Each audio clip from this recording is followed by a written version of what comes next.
so it's all new to me. I don't know what's going on really. But my background is I've been a graphic designer for the last 30 years, which is a bit scary. But I remember my dad saying to me, get a job, get something you can fall back on. As an artist, you know, it's so difficult to make money. He was an artist himself, he knew what it was about. So when somebody said to me at college, well, what about graphic design? I went, well, I don't know, what's graphic design? Who explain it to me? Went, oh, you know, advertising, posters. And that was the first time anybody had ever said anything to me that was interesting for a job. Be a plumber. Oh, go on, plumber, no, do plumber. Oh, all these things come up. I went, no. Somebody said graphic design. I went, that actually sounds like a good job. And that sounds like fun. I'd always enjoyed art at school, but I hadn't really done art. They've made it really awkward for you to do anything. So when I went on to sixth form, I went, I'll do art.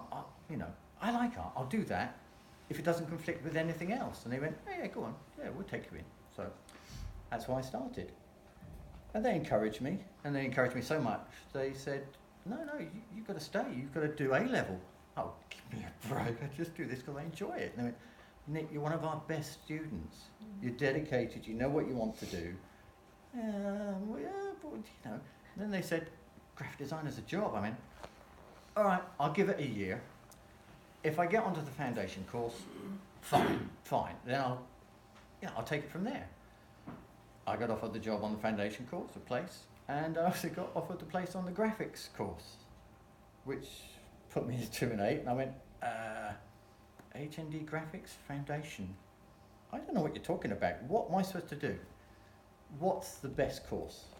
And my tutor said, well, HND is good, but degree is better. So if you can do the foundation and get onto a degree course, well, we'll give it a go. So that's how I did it. Got onto a degree course doing graphics at Ravensbourne.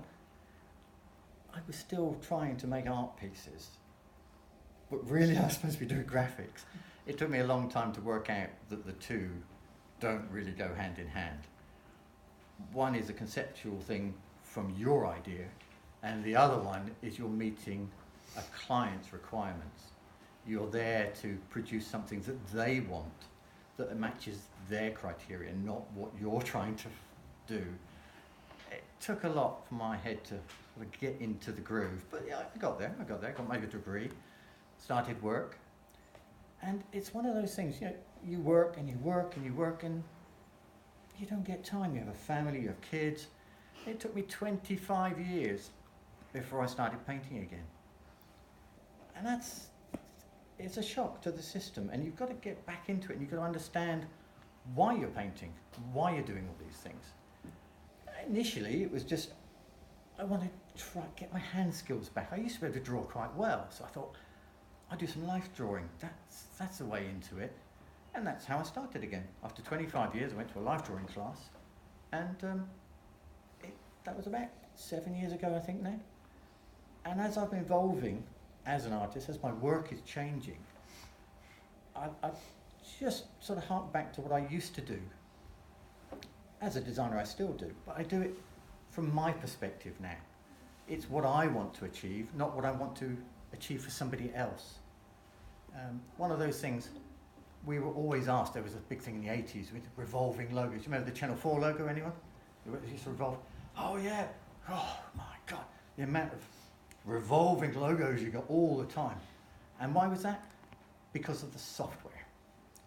Computers had taken over the industry of graphic design. I learned on a drawing board with a rotary pen that always clogged up. Drawing a stupid thing.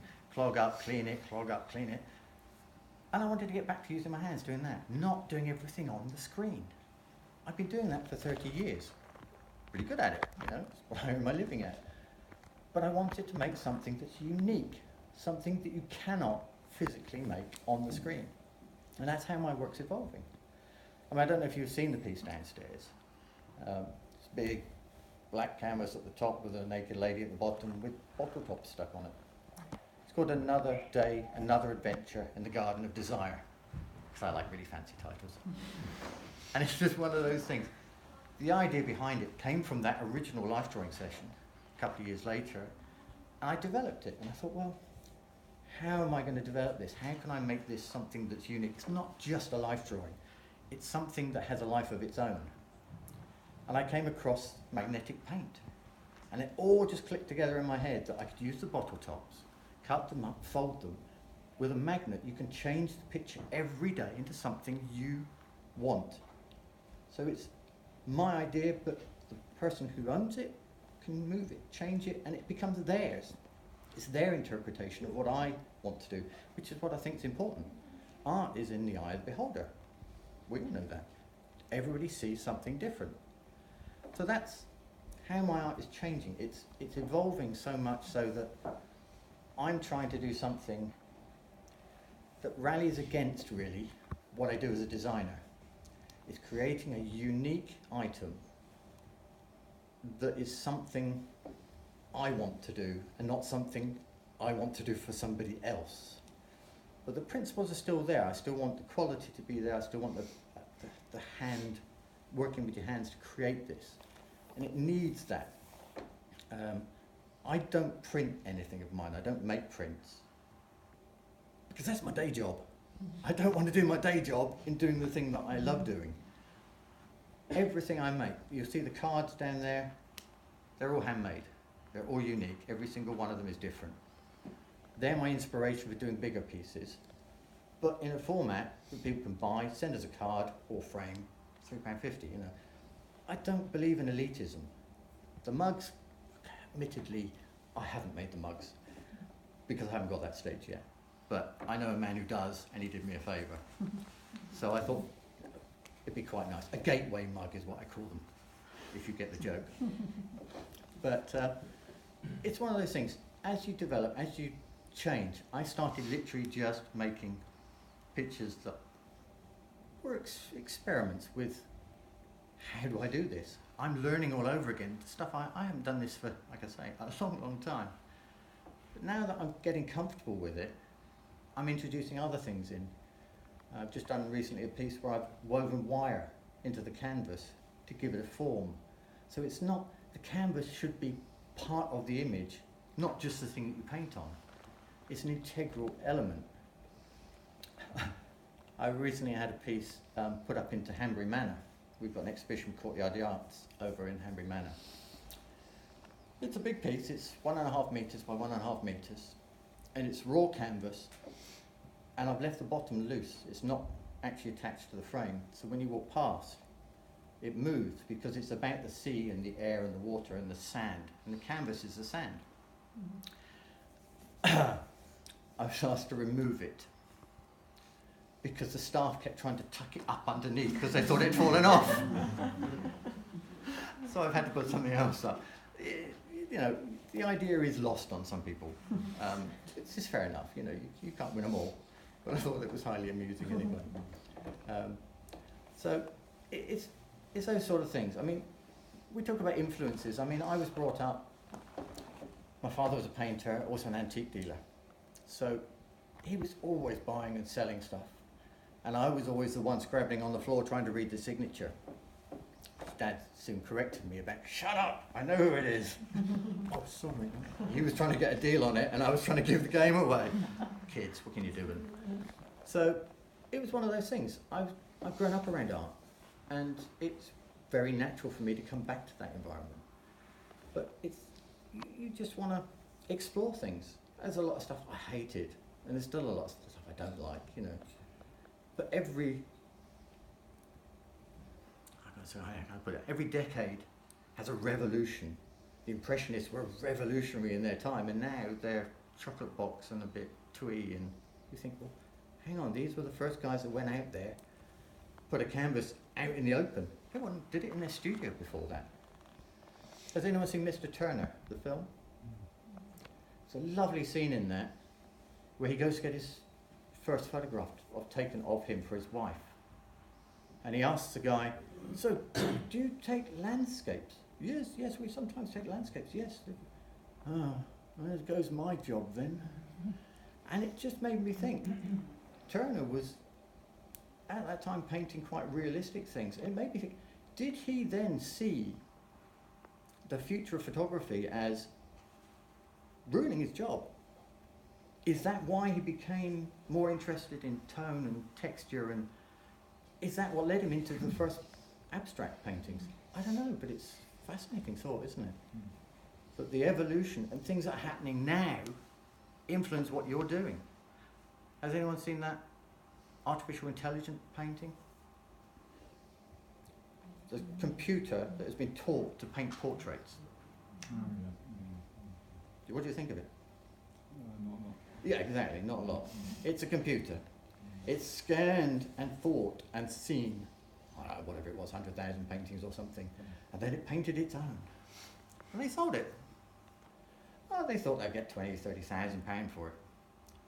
Well, I think it was £187,000 or something ridiculous. And you go, hang on. Is that the way art is going?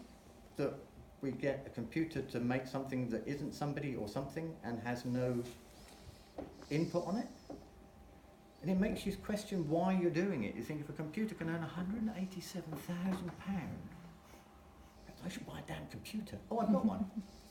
No, it's not good enough for that, but it's not what I want to do. But it does raise that question in my head as to where I'm going. Where can I go with my art if a computer can paint a picture?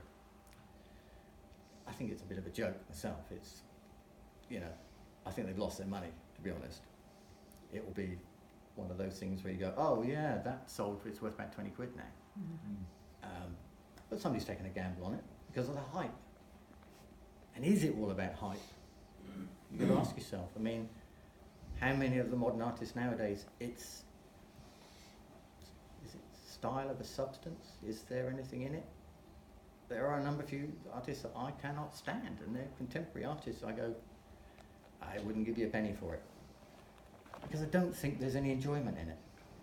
I think when you paint, it should be an enjoyable experience. It should be something you want to do, something that drives you on. And a lot of them are just seeing the dollar signs, and I think it's a shame, but that's the way it goes. We all have to earn a crust. Luckily, I earn a crust a different way, so I can do what I damn well please, which is nice. And I wish anybody else who's here who paints can also have that freedom. So it's one of those things. I mean, my work's up in Il Vino, if anyone wants to have a look. I've chosen smaller pieces because actually the restaurant's quite small and there's 3 of us sharing it. So it's quite a diverse, eclectic range of stuff. I have ideas and I ping off one thing and I ping off another. As a graphic designer, I never like to specialise. I've done exhibition work, I've done posters, flyers, logos, packaging, anything. And that's the same way I approach art. I did an ice sculpture recently for Remembrance Day. And somebody said, did you do it with a chainsaw? I went, no, I didn't do a chainsaw. I moulded it in my freezer at home, and I made 4 of them. But the idea, for me, it's always idea driven. Everyone talks about Remembrance Day, and it's red poppies, red poppies, red poppies. And I went, yes, no, for me, what about the families? What about families that lost people? So I made an ice sculpture that when it melted represented the tears of the family. And embedded in that ice sculpture were poppy seeds, so that hopefully the seeds will grow into the poppies. It's non-pollutant, it's just water, and it worked quite well. And it's that whole thing of having something that ties it all together, an idea that you're trying to get across. Now, not everyone will get it, of course, because you should have your own ideas on what you're looking at, and something will appeal to you or will appeal to you in different ways. I have no problem with that at all. That's how it should be. My wife often looks at my work and goes, what's that supposed to be? She likes a nice, realistic landscape that you can see what it is. I'm more about ideas. I guess that's partly to do with my training as a designer, but I think I've always been like that. It's always been one of those things that's driven me on. It's probably why my dad said get a job. But for me, that's the fun part. If you can embed an idea into something that takes time for people to look at, it should have longevity. I mean, it's one of those things that I always used to say as a designer. I said, well, it's the end result. Because of the whole software thing, we say, oh, what software are you using? What is this using? It's irrelevant to me. I said, you could get a wet dog and drag it across a canvas. If that's the result I want, that's what I'll do. You know, it's that whole driven thing where people will say, oh, how did you do this? No, I don't. That's not important how I did it. That's my job. Your job is to say, does it appeal to me? What does it say to me? How can I respond to this? And if you don't, you don't. You know, we can't all like everything. And I think it's one of those things you can try and put yourself in the artist's position, but I don't think you should. I think you should put yourself in your position. You have an idea. A favourite thing that people used to say to me, oh, are you quoting somebody? You know, you should always, you know. I said, look, if I'm quoting somebody, I'll tell you I'm quoting them. But if I'm just talking to you, that's my idea. You know, that's what I think. Whereas a lot of people just, oh, to quote so-and-so and blah. No, what do you think? What's your idea on this? For me, it doesn't work. And that's the same with art. It's that whole personal experience. It's a conversation, but in some ways it's a one-sided conversation. Because you can only put out there what you feel, and you will get something different back from it. And that's, for me, perfectly fine. Because I don't want to try to explain what I'm doing half the time, because half the time I'm just doing it. It's intuitive. I just feel the paint. I feel what I'm doing. And sometimes I have an idea. It's a complete idea in my head, and then I realise it. And other times I just start with a blank canvas, and I get some paint, and I start. And just the strokes on the canvas will lead me somewhere, or not. And it's only the artist that can tell you when to stop. I belong to a number of Facebook groups, and people are always putting out, oh, what do you think? Should I stop? Should I do this? No, don't ask anybody. It's your decision. That's what makes it personal. That's what makes it different from design, because I have to present 3 concepts to somebody, and they get to choose which one they want. If I've interpreted it correctly, they get what they want. But as an artist, I think it's you, the artist themselves, that says, I've achieved something here that's suitable. Or not. Some stuff never sees the light of day. Rightly so. You can't try to please everyone, is what I'm trying to say. You have to go your own route. And for me, that's my exploration as an artist, which actually makes me think about that dog on a wet canvas. Because we've just got a dog. Hang on, I've got some canvases at home. I wonder what my wife would say. Probably not too much. We just had it tidied up and trimmed today, but it gives me an idea. Thanks, guys.